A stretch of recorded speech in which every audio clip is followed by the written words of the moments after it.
आज जिस रियासती हुकूमती खौफ का, जबर का, दहशतगर्दी का मैं मुजाहरा करके आ रही हूँ, वो मेरे लिए या मुस्लिम लीग नून के लिए नहीं, वो इस जाली और सेलेक्टेड हुकूमत के लिए लम्हा फ़िक्रिया है।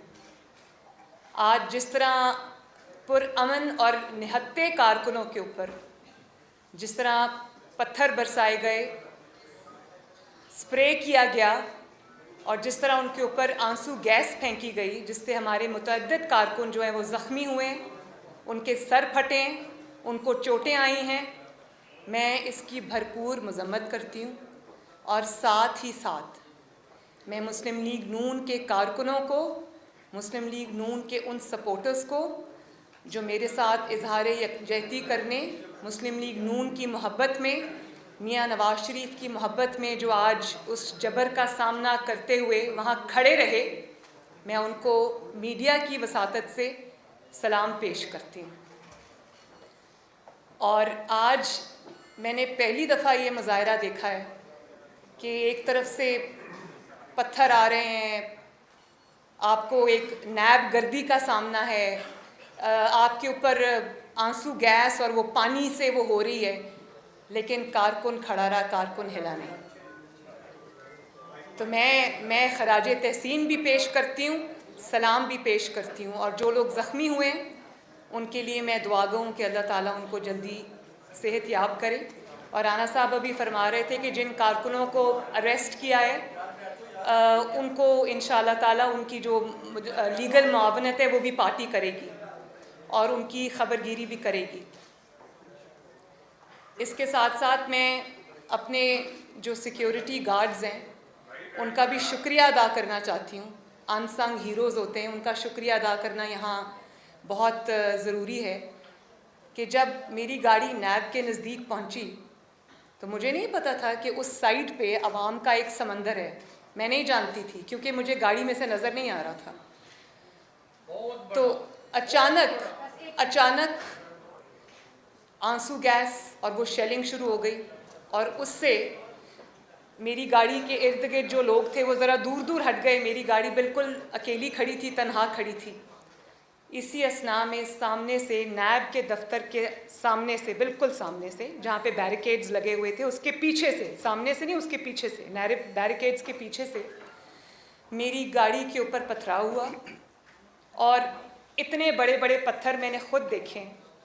मेरी गाड़ी बुलेट प्रूफ गाड़ी थी, उसके बावजूद उसकी जो विंड स्क्रीन है वो बिल्कुल टूट गई है।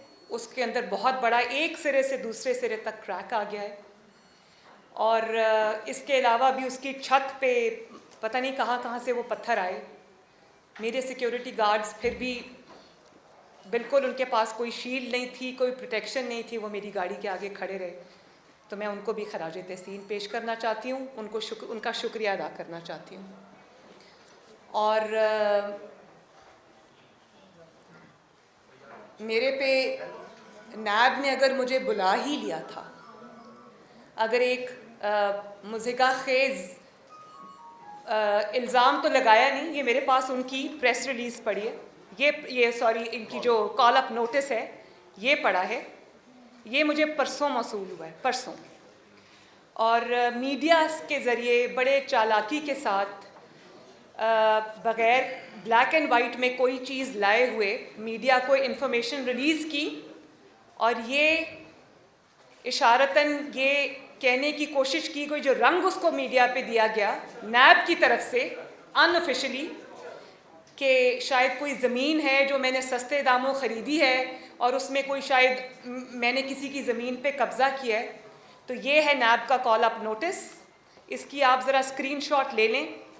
इसमें मेरे पे एक इल्ज़ाम भी नहीं लगाया।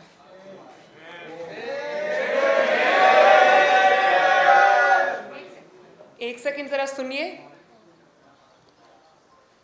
The inquiry conducted so far revealed that you have purchased land in फलां areas, मोज़ा सुल्तान के, मोज़ा मल, लखोवाल and मोज़ा बदो की सानी, district Lahore, and in this regard you are required to provide details of the following: details of land acquired, purchased in each of the MOZA, year-wise breakup, sources of funds जो कि already उनके पास हैं, details of taxes and duties paid, provide details of subsequent sale of land if any, वो जानते हैं कि मैंने land की sale नहीं की, provide details of the use of the land, whether it is being used for cultivation or agricultural purposes. ये notice है, इसमें इल्ज़ाम कोई नहीं है, उसको बहुत वेग रखा गया है क्योंकि मुझे बुलाना मकसूद था। और अब मैं ये कहने में हक बजानिब हूँ कि मुझे बुलाने के पीछे, इस वेग से नोटिस के पीछे जिसमें कोई इल्ज़ाम नहीं है, मुझे बुलाने के पीछे मुझे नुकसान पहुँचाना मकसूद था। क्योंकि आज मेरे साथ जो सलूक किया गया, मैंने पाकिस्तान के 72 साल में ये होते नहीं देखा। परवेज़ रशीद साहब मेरी गाड़ी में थे और उन्होंने मुझे, जब वो विंड स्क्रीन स्मैश हुई तो उन्होंने मुझे कहा कि ये शुक्र करो कि ये बुलेट प्रूफ गाड़ी थी, अगर ये बुलेट प्रूफ गाड़ी ना होती तो शीशा टूटता और उसके बाद जो ईंटें नुमा पत्थर उन्होंने फेंके वो सब मेरे सर पे लगते, क्योंकि मैं फ्रंट सीट पे बैठी हुई थी। तो मैं इस चीज़ को कैसे कंस्ट्रू करूं, इस चीज़ का मैं क्या मतलब लूं, ये आप सब मेरे से बेहतर जानते हैं। लेकिन क्लियरली अगर वो बुलेट प्रूफ गाड़ी ना होती तो सामने से जिस तरह पुलिस की यूनिफॉर्म में लोग, मुझे नहीं पता वो पुलिस के थे या नहीं, लेकिन वो पुलिस की यूनिफॉर्म में थे। पंजाब पुलिस जनरली ये नहीं करती, लेकिन जिस तरह से वहाँ से वो हुआ वो मैंने अपनी आंखों से देखा। मेरे हाथ में मोबाइल था, मैंने जल्दी, क्योंकि गाड़ी हिल रही थी, पत्थर लग रहे थे, तो मैंने अपने हाथों से अपने मोबाइल कैमरा से उसकी वीडियोस बना ली और एविडेंस के तौर पे उसी वक्त उन वीडियोस को मैंने ट्वीट कर दिया। परवेज़ रशीद साहब का कहना है कि अगर वो गाड़ी बुलेट प्रूफ ना होती और उस गाड़ी की विंड स्क्रीन टूट जाती, उसके बाद जो पत्थर आ रहे थे वो मेरे सर पे लगते, मुझे लगते, और शायद वो क्लियरली मुझे जानी नुकसान पहुंचाने की एक कोशिश थी, या जानी नुकसान पहुंचता या मेरी हेड इंजरी हो सकती थी जिसमें मैं अभी अस्पताल में शायद पड़ी होती। मैं अब वो कहना नहीं चाहती क्योंकि आप फिर ये कहेंगी हमने बुलाया था, वो हाजिर नहीं हुई, पेश नहीं हुई। मैं तकरीबन कोई 1.5 घंटा सवा घंटा वहाँ खड़ी रही, उन्होंने दरवाज़ा नहीं खोला और अंदर छुप के बैठे रहे। और राना साहब ने फिर उनको कहा कि लिख के दें, तो वो लिख के देने को पहले तैयार नहीं थे। फिर उन्होंने अपनी कोई प्रेस रिलीज़ इशू की और कहा कि आज मरियम नवाज़ वापस जाएं, तो आज की जो उनकी पेशी है वो कैंसिल हो गई है। सवाल वहाँ पर किए जाते हैं जहाँ सवाल करने वाले का कोई किरदार हो। नैब के किरदार मुझे तो बहुत पहले से पता था, नवाज़ शरीफ साहब को बहुत पहले से पता था, राना सनाउल्लाह साहब को बहुत पहले से पता था, शाहिद खाकान अब्बासी साहब को बहुत पहले से पता था, हमजा शहबाज को बहुत पहले से पता था, साद रफ़ीक साहब को बहुत पहले से पता था, और भी हमारे जो मुस्लिम लीग नून के लीडर्स हैं जिनको जो नैब गर्दी का निशाना बने, वो भी सब जानते थे। लेकिन नैब के इन हथकंडों पर मोहर अब सुप्रीम कोर्ट के मुअज़्ज़ज़ जज साहिबान ने अपने रिमार्क्स और अपने फैसलों के ज़रिए लगा दी, ह्यूमन राइट्स वॉच में पूरी कर दी, जिसमें ये क्लियरली कहा गया कि नैब को पॉलिटिकल इंजीनियरिंग के लिए, पॉलिटिकल विक्टिमाइजेशन के लिए और सियासी जोड़ तोड़ के लिए, पॉलिटिकल ओपोनेंट्स को सप्रेस करने के लिए, उनको ब्लैकमेल करने के लिए, उनको दबाने के लिए और हुकूमत को बरकरार रखने के लिए नैब को जो है वो इस्तेमाल किया गया। तो इस हैसियत का, इसमें तो मेरा ख्याल है कि ऐसी नैब के सामने पेश ना होना शायद कानून की ज़्यादा पासदारी होगी, क्योंकि नैब तो अब इन रिमार्क्स के बाद, इन फैसलों के बाद और इस दहशतगर्दी के बाद, इस इंतकाम की सियासत के बाद, इंतकामी हरबों के बाद, कार्रवाइयों के बाद, नैब तो अब एक खुद मतलूब इदारा है। नैब को तो अब खुद जवाब देने कि उन्होंने पाकिस्तान के टैक्स पेयर का पैसा, पाकिस्तान के एक्सचेकर का पैसा, उन्होंने सियासी इंजीनियरिंग में क्यों उसका बेदरेग इस्तेमाल किया, क्यों नैब ने उस पैसे के ज़रिए मुखालिफिन की जोड़ तोड़ की, सियासी जमातों की उनको नुकसान पहुंचाने की कोशिश की और हुकूमत की मदद की। अभी मीर शकील और रहमान साहब का आप केस ले लें, एक वज़ीर मौसूफ फरमा रहे थे कि मैं इमरान खान साहब से ये दरख्वास्त करूँगा कि मीर शकील और रहमान साहब को छोड़ दें। तो मीर शकील और रहमान साहब को, जिनको 140 दिन हो चुके हब्से बेजा के अंदर, उनको क्या इमरान खान साहब ने पकड़ा है? उनको तो नैब ने पकड़ा है। और क्या इमरान खान के कहने से वो नैब उसको छोड़ देगी? तो ये हालत ज़ार है नैब की, जिसमें मुझे अब कुछ कहने की ज़रूरत नहीं है। और उनका असूल ये है कि नाइंसाफ़ी सिर्फ होनी नहीं चाहिए। नैब का असूल ये है कि नाइंसाफ़ी सिर्फ होनी नहीं चाहिए, बल्कि होते हुए नज़र भी आनी चाहिए। पॉलिटिकल इंजीनियरिंग और जोड़ तोड़ जो है वो सिर्फ होना नहीं चाहिए, होते हुए नज़र भी आना चाहिए।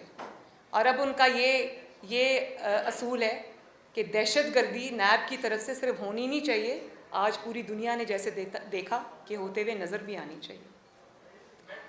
तो बड़ा घिनौना किरदार है नैब का, जितनी उस पर बात की जाए कम है। लेकिन बात यह है कि ये मेरे पे पहला दूसरा मुकदमा नहीं है, ये मेरे पे तीसरा मुकदमा है। और अगर पहला मुकदमा इतना अच्छा था तो फिर दूसरा बनाने की ज़रूरत क्यों पड़ी? और अगर दूसरा मुकदमा इतना मजबूत था तो तीसरा बनाने की ज़रूरत क्यों पड़ी? पहला भी ख़त्म हो गया, दूसरा भी ख़त्म हो गया, तीसरा जो है उसका भी वही अंजाम होगा जो पहलों। इनके इंटरनल सर्वेज़ हो रहे हैं, जिनकी ख़बर ये मीडिया को तो रिलीज़ नहीं करते, लेकिन सर्वेज़ की ख़बर हम तक भी पहुंचती है। तो उन सर्वेज़ में मुस्लिम लीग नून और नवाज़ शरीफ का ग्राफ जो है वो पहले से कहीं ज़्यादा बढ़ गया है। और पंजाब के अंदर स्पेशली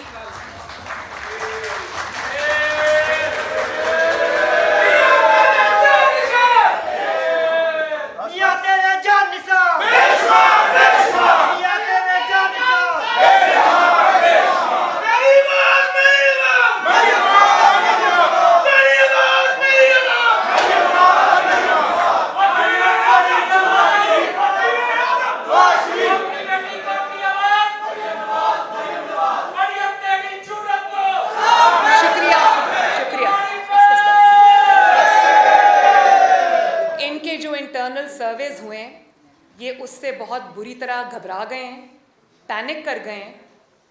और उसके बाद इनको नवाज़ शरीफ का हर बार इस्तेमाल करके देख लिया, लेकिन मुस्लिम लीग नून का ग्राफ जो है वो पंजाब से उनको उनके सर्वेस के मुताबिक मुस्लिम लीग नून स्वीप कर रही है।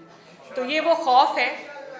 और आज मैं आपको एक और बात बताऊं कि इमरान खान साहब को बहुत शौक़ था इक़्तिदार में आने का, लेकिन आज इतनी नाकामियों और पे दर पे नाकामियों के बाद वो सिर्फ इसलिए इक़्तिदार से चिपके हुए हैं कि पहले उनको आने का शौक़ था, अब जाने का खौफ है।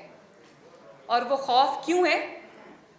वो खौफ इसलिए है कि इतने जुल्म कर बैठे हैं कि अब उनको सिर्फ इक़्तिदार से चिपकने में अपनी सर्वाइवल नज़र आती है।